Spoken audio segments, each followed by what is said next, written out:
Okey, Assalamualaikum dan salam sejahtera. Baik, hari ini kita akan teruskan bab 1, okey, dengan 1.2 iaitu jujukan. Okey, jadi kita tengok apa itu jujukan. Jujukan ialah suatu set nombor atau objek yang disusun mengikut suatu pola. Okey, suatu pola itu maksudnya mempunyai pola yang sama. Okey, contoh dekat sini cikgu bagi. Okey, yang warna biru ini adalah soalannya ya. Okey, 1, 2, 4, 7, 11. Jadi kita kena tahu daripada 1 nak jadi 2, maksudnya dia tambah 1. 1 tambah 1 dapat 2. 2 nak jadi 4, 2 tambah 2 jadi 4. 4 tambah 3 jadi 7. 7 tambah 4 jadi 11. Okey. So yang ini mesti awak buat dulu. Okey. So daripada sini kita nak tengok adakah dia mempunyai pola yang sama. Awak tengok. Kalau 1 nak jadi 2, maksudnya 1 tambah 1 jadi 2. 2 tambah 1 jadi 3. 3 tambah 1 jadi 4. Okey. Jadi yang cikgu bulatkan ini tambah 1 tambah 1 tambah 1 bermakna mempunyai pola yang sama. Okey. Jika mempunyai pola yang sama, maksudnya soalan ini adalah jujukan. Okey. Jadi awak tulis jawapannya jujukan pola yang sama. Okey. Baik, untuk soalan kedua, cikgu ada 4, 5, negatif 7, 10, negatif 14. Okey, macam mana kita nak cari yang berwarna merah ni? Okey, daripada 4 ke 5, yang ni senang lah. Okey, 4 ke 5 ni maksudnya kalau kita buat 5 tolak 4, maksudnya dia tambah 1. Okey, so 4 tambah 1 dapat 5. So 5 nak jadi negatif 7. Nampak tak, daripada nombor positif jadi nombor negatif. Okey, so dia ada kena-mengena dengan nombor negatif. So awak buat negatif 7 tambah negatif 5. Okey. Awak akan dapat negatif 12. Kenapa cikgu buat tambah? Sebab kita nak berpatah balik daripada negatif nak jadi nombor yang lebih besar. Okey. So maksudnya dekat sini 5 tolak 12 dapat negatif 7. Seperti cikgu tekan.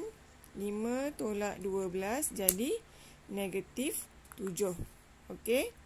So dapat negatif 7 lah dekat sini. Negatif 7 tambah 17.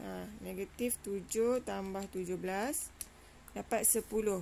Okey, dan seterusnya dapat negatif 14. Jadi awak tengok pola yang berwarna merah ini. Positif 1, negatif 12, positif 17, negatif 24. Jadi awak tengok dia punya pola tak sama kan? Pattern dia lah lain dah. Jadi bukan jujukan. Pola tidak sama. Ini adalah jawapannya. Okey, seterusnya kita akan tengok 1.3 iaitu pola dan jujukan. Dia gabungkan pola dan jujukan dalam satu subtopik yang sama. Okey, pola suatu jujukan boleh ditulis menggunakan 3 kaedah. Jadi cikgu dah simpelkan kat sini, permudahkan. Jadi kaedah yang pertama untuk kita buat adalah kaedah menggunakan nombor. Yang kedua adalah perkataan. Dan yang ketiga adalah ungkapan algebra. Okey. Jadi kita tengok contoh yang pertama. Yang warna biru ni adalah soalan 1, 9, 17, 25, 33. So apabila diberikan soalan begini, yang pertama sekali, first step you kena buat adalah cari pola. Cari pola. So awak tengok 1 nak jadi 9. Maksudnya kena buat apa? Tambah 8. Kalau 9 nak jadi 17, 9 tambah 8 jadi 17. Dan seterusnya. Apabila awak tambah dengan nombor yang sama macam yang ini, awak akan dapat nombor yang di tepi ni lah. Okey. Jadi, kaedah yang pertama adalah kaedah nombor. Macam mana awak nak tulis? Kalau soalan cakap, tulis akan guna kaedah nombor. Okey, jadi awak tulis pola ialah berapa? Positif 8. Okey, positif 8. So, ini jawapan untuk kalau dia minta nombor. Kalau dia minta dalam bentuk perkataan, awak perlu buat ayat begini. Perlu gunakan ayat yang sama. Maka, pola bagi jujukan di atas adalah menambah 8. Sebab apa menambah 8? Nampak ni? Pola dia. Menambah 8. Ni. Menambah 8. Kepada nombor sebelumnya. Okey? Untuk ungkapan algebra, awak kena tulis macam ni. Okey? So, mula-mula awak tulis dulu. Yang warna biru ini adalah dalam soalan. Nampak tak? Ni nombor 1. So, nampak dalam soalan ada 1. Okey, 1, 9, 17. 1, 9, 17, 25, 33. Salin dulu soalan. Kemudian buat sama dengan. Okey? Kemudian yang cikgu buat tempat kosong ni, awak perlu isilah sepatutnya. Okey. So, kita mulakan dengan 1. Semua letak 1, 1, 1, 1, 1. Okey. Yang berwarna merah ini, awak perlu isikan berdasarkan jawapan awak dalam pola. Kalau dekat sini positif 8, so awak tambah sini positif 8. Okey. Kalau sini positif 5, sini pun positif 5. Okey. So, tuliskan semua sekali positif 8, positif 8, positif 8, positif 8, positif 8. Okey. Kemudian buat kurungan. Okey. Kurungan ini bermaksud darab. Okey. So, kita mulakan yang atas sekali, kita letak kosong. Okey. 0, 1, 2, 3, 4 ikut turutan. Okey. Dekat sini cikgu dah bagi. Kalau kosong, kalau ada kurungan ni, maksudnya darab. Okey. So, kalau kosong darab 8, mesti dapat kosong. Okey. Jadi, kalau awak tak sure, awak tak berapa pasti, awak gunakan kalkulator. Okey. Tengok dekat sini. 1 tambah 8 kurungan kosong. Okey. So, kita tekan dekat sini. 1 tambah 8 kurungan kosong. So, akan dapat berapa? 1. Okey, so dapat sini 1. Dapat balik jawapan dekat sini. Okey. So, kita nak tengok betul tak jawapan yang kita tulis dekat sini. 1 tambah 8 kurungan 1. So, akan dapat 9.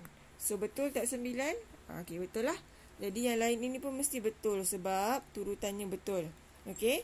Jadi, kalau awak tengok dekat bawah ni, cikgu buat kotak berwarna merah. Maksudnya 1. Okey, maksudnya ni tambah. Okay, kalau sini tambah, tulis sini tambah. Kalau sini tolak, tulis sini tolak.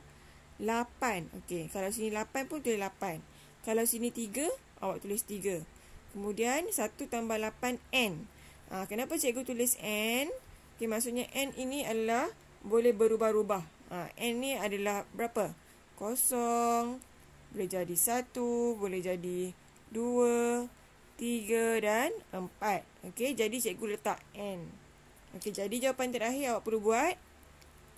Maka, pola bagi jujukan di atas boleh ditulis sebagai 1 tambah 8N dengan keadaan N sama dengan, awak tulis baliklah 0, 1, 2, 3, 4 dekat sini.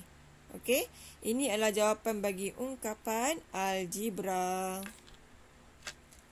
Okey, seterusnya kita akan tengok 1.3.2 iaitu sebutan bagi suatu jujukan. Okey, so kalau dia kata sebutan, awak perlu tahu ada simbol TN. Okey, T itu huruf besar, kemudian N itu akan ditulis kecil di bahagian bawah. Jadi apabila awak terjumpa simbol ini, maksudnya dia adalah sebutan ke N. Kita tak tahu sebutan ke berapa. Okey. Contoh dekat sini, cikgu bagi soalan. Okey. Dia punya susunan adalah 1, 2, 3, 4, 5, 6, 7. Jadi kita nak tahu ini sebutan yang ke berapa. Kalau dia dekat depan, dia adalah sebutan yang pertama. T1. Okey. Ini adalah sebutan kedua, sebutan ketiga, sebutan keempat, sebutan kelima, sebutan keenam, sebutan ke-7. Okey. So, yang ini cikgu dah permudahkan. Cikgu tulis T1 sama dengan 1. T4 sama dengan mana 4? 1, 2, 3, 4. So, sini T4. Kalau T2, 1, 2. Okey. So, kalau dia kata sini T12 tu maksudnya apa? T12 tu adalah dia punya simbol. Okey. T12 tu adalah simbol. Nanti kita akan tengok bagaimana nak mencari jika soalan meminta sebutan yang tiada di dalam soalan. Dalam soalan ni ada sampai 7 je kan, tapi dia nak 12. Jadi macam mana kita nak tahu? Okey. Ataupun yang ini, katakanlah dalam soalan, okey, soalan diberikan susunan nombor 4, negatif 8, 7, 3. Okey. Kalau cikgu kata T2, yang mana satu? So, awak kira lah 1, 2. So, ini adalah awak punya T2. Okey, ini 1, 2. So, negatif 8. Okey. Kalau cikgu minta T4, so yang sebutan yang keempat, awak kira lah 1, 2, 3, 4. So, yang inilah sama dengan 3. Okey. Boleh faham ya cara untuk mencari jawapan jika dia minta sebutan. Okey. Sekarang kita tengok bagaimana kita nak cari. Contohnya soalan ini nombor 2. Dia bagi 2, 10, 18. Okey, jadi mula-mula kita kena cari dia punya pola dahulu. Okey, 2 ke 10 bermaksud 2 tambah 8 dapat 10. Okey, macam mana dapat 8? Cikgu tolakkan nombor yang besar dengan nombor yang kecil. 10 tolak 2. Cikgu dapat 8. Maksudnya kita tahu 2 nak ke 10 ini perlu tambah dengan 8. Okey, cuba kita try 10 tambah dengan 8 dapat tak 18? Okey, 10 tambah 8. Okey, dapat 18. Okey, so ini pun sama tambah 8. Jadi, awak boleh tengok polanya adalah sama. Tambah 8, tambah 8. So, kita boleh cari nombor yang seterusnya. Okey. Kalau soalan tanya cari T5. Okey, sekarang kita ada berapa? 1, 2, 3. Kita ada 1, 2, 3. So, nak cari yang ke-5. Awak tulis di sini 4, 5. Okey, so daripada 18 ni awak tambah lagi 8. Okey, 18 tambah 8 dapat 26. So, tulis 26 dekat sini. Okey, soalan bagi sampai sini saja tapi kita guna sampai 26. Okey, kalau dia cari, tadi dia kata T5. So, belum lagi sampai 5, ni baru 4. So, 26 tambah dengan 8. So, dapat 34. Jadi, jawapannya adalah 34. Okey, awak boleh buat macam ni kalau sebutan yang diminta adalah kecil. Okey, sampai 5. Tetapi kalau dia minta T20, takkan awak nak buat 6, 7, 8, 9, 10 sampai habis kan? Kalau minta T100 takkan nak buat semua. Jadi kita gunakan kaedah yang lebih mudah.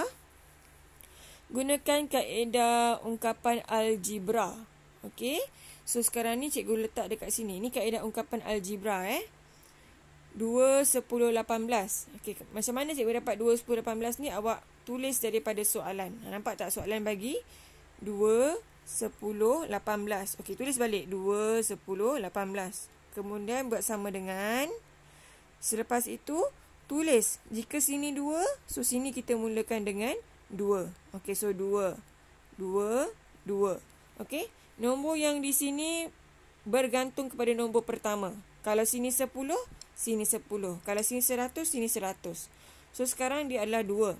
So 2, apa yang perlu isi dekat kawasan yang warna merah ni? Awak tengok pola. Okey, so 2 tambah 8. Okey, so 2 tambah 8. Dalam kurungan, tadi cikgu kata mulakan dengan kosong. Okey, so yang kedua ni, 2 tambah 8 kurungan 1. 2 tambah 8 kurungan 2. Okey, ini baru sampai 3. Kalau nak cari T20, kita gunakan konsep yang ini. Okey, keluarkan dia punya persamaan. Ni keluarkan. So, dia punya persamaan adalah 2 tambah 8. Nampak cikgu tulis 2 tambah 8 N. Okey, N ni adalah 0, 1, 2. Okey, kalau tengok soalan ni lah. Kalau dia minta T20, so maksudnya dia akan jadi 2 tambah 8. Okey, 2 tambah 8. N ini akan berkurang 1 daripada nombor yang dia minta. Kalau sini 20, dalam ni akan jadi 19. Okey, so awak kira yang darab dulu. Okey, so awak kira yang ini dulu. 8 kali 19. Okey. 8 kali 19. So, dah akan dapat 152. So, tulis 152. Kemudian baru tambahkan dengan 2. 152 tambah 2. Dapat 154. Jadi, sebutan yang ke-20 jawapannya adalah 154.